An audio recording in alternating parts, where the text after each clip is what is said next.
ఎవరు నువ్వు? నా పేరు జింగ. My intention of making this film is to create visual entertainer for theatrical experience. More than 1600 plus VFX shots will be in this film. We have very less source, still we created grand visuals with using latest digital technologies and some 3D animation softwares. I always follow the director's vision. Shooting on blue screen, green screen, it's difficult in normal shoot, but Jayanna made storyboard for every VFX shot. That's made my job easier.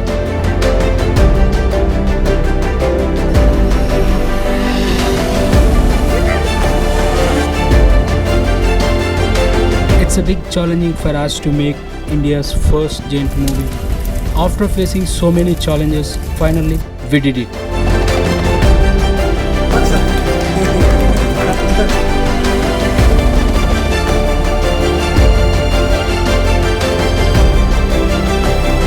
This film will be good to watch in theaters because which I want to create that feel you can feel better in theaters.